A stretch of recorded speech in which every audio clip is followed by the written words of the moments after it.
Good morning. Welcome to Louise Hay Trust Life and how to navigate life with our EFT processes. Okay, this cane's got to go somewhere else. There it goes. Sit, stay. May 12th. So what she says here is, my goal is to be in love with every now moment. I put love into my daily schedule, whether I go to the market or to the office or travel around the world or just stay home. One of our purposes in life is to help heal the world. So we start with healing ourselves. The center of our world is wherever we are. Our thoughts go out from us like ripples in a pond. When we create harmony inside by thinking harmonious thoughts, then that energy goes out from us into the world, touching people and places and things.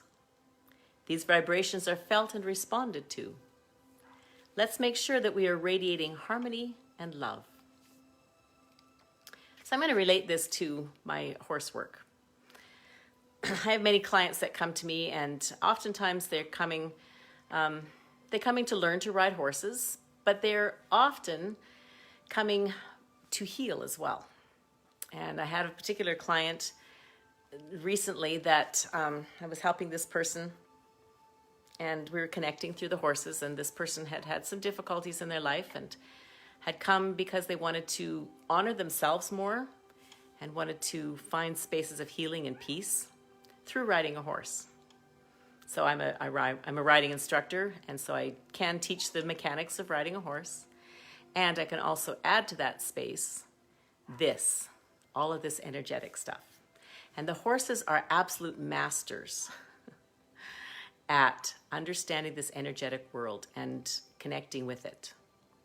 And so the first time that this person and I were going to be inviting Dudley, an older horse, into our relationship to be able to work together, it took us about 15 minutes to catch Dudley, because he just reads energy.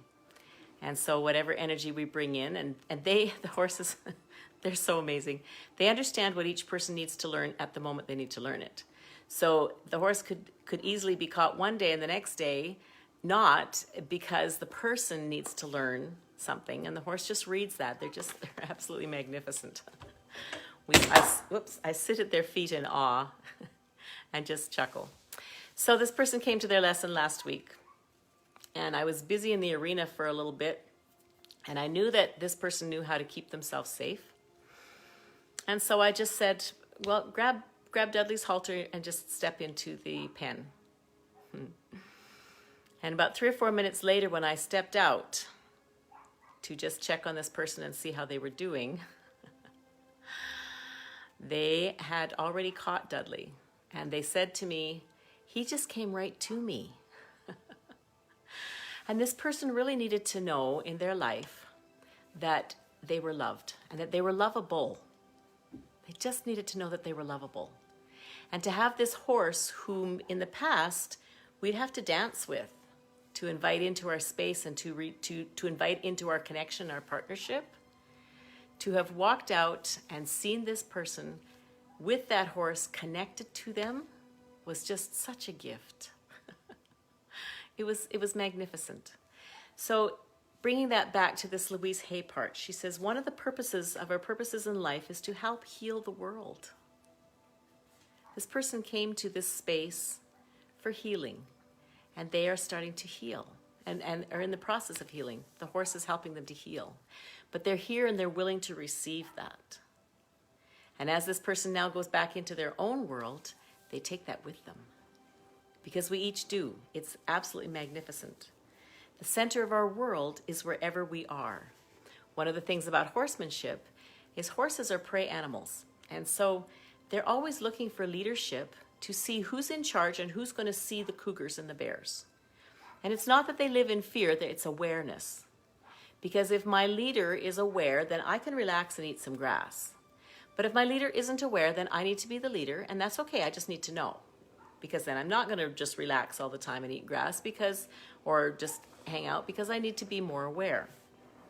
So starts here, it says, the center of our world is wherever we are.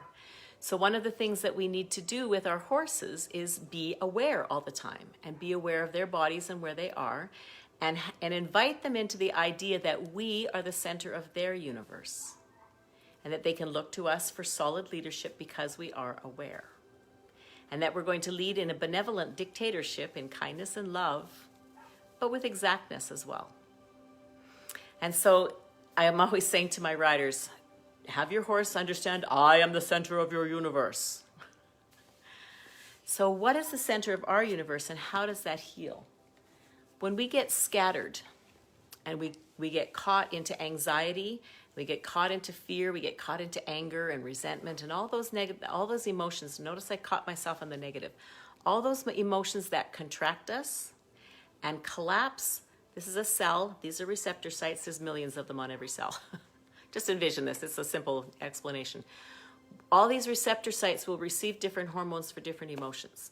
When we have a constant emotion coming in, it'll set up more receptor cells for that emotion, and the emotions for the other cells, the other hormones will atrophy because they're not being used. So, for instance, if we're sending in lots of cortisol-related emotions constantly, or hormones, which is fight, flight, freeze, terror, anxiety, resentment, bitterness, then those receptor sites are set up in the cells, and the cell actually contracts. As we tighten up, our cells contract. When we bring in, like the meditation that we just did with our Qigong meditation, when we bring in feelings of love and peace and kindness and forgiveness and compassion, those are expanding emotions. And what they do with those receptor sites is they bring in more receptor sites and more hormones of endorphins and all those, the dopamines. All those, when those are coming in, those receptor sites are more robust, and the ones for fear and anxiety start to atrophy. And that's a constant basis. So we can put ourselves back into fear and anxiety by focusing on it. And it's actually a cellular scientific thing. I can give you references of the people to study that have discovered this. It's not me. it's valid scientists with PhDs from valid universities. So how does this all relate? When we feel those contracting emotions, we can tap and we can release them. All of this fear, but we release them by not saying, get out of here, go away, fear, go away, fear. We release them by receiving them. I know it sounds kind of strange. We release them by receiving them. What is this fear here to tell me? Oh, I've been bullied by this person. I haven't set a boundary because I'm trying to get them to like me for whatever reason, but now I need to set a boundary. So all of this fear, you can just tap on this and just say, all of this fear, even though I feel all of this fear, we're just going to stay with the thought of fear at the moment. This fear and anxiety, I am a good person. Now, as we said all the fear and the anxiety, I could feel my body, even though I'm tapping on an arbitrary word at the moment and I don't have any specific event connected to it. Even as I say the word fear and anxiety, my body, I could just feel a little bit of tension coming into it. And then as soon as I said the affirmation, I'm a good person and I love myself, and just even as I tell you right now, I can just feel just an ever so slightly, you start really feeling yourself. Ever so slightly, I feel a release. And just a tiny little softening. Simply by saying the words and tapping. Amazing how powerful those words are. So as we speak, and out loud is really helpful. You can think it in your mind, but out loud is even better, because as we do it out loud, we speak the words, our vocal cords vibrate, our lungs push the words out, there's vibration that happens, and then it comes back into our ears, which is vibration as well. And so we're engaging a physical process with vibration as we speak out loud. So come along with me. Let's just go with anxiety.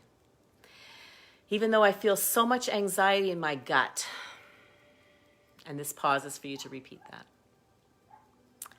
I am a good person and I'm willing to learn to love myself.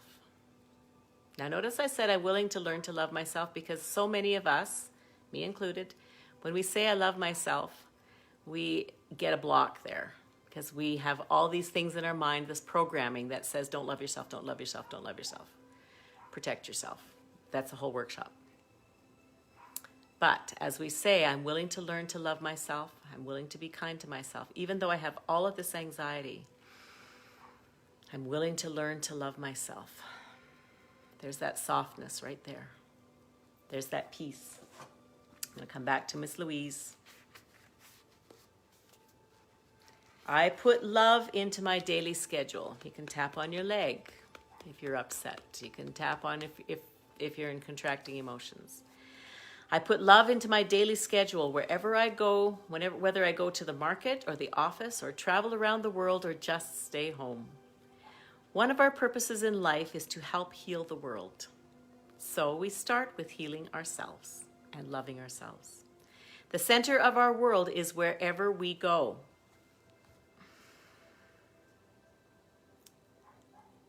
Our thoughts go out from us like ripples in a pond, and that's what horses read. It's pretty incredible. When we create harmony inside by thinking harmonious thoughts, then that energy goes out from us into the world, touching people and places and things. These vibrations are felt and responded to. Let's make sure that we are radiating love and harmony, especially into the mirror to ourselves. Namaste. I love you. I'll see you tomorrow.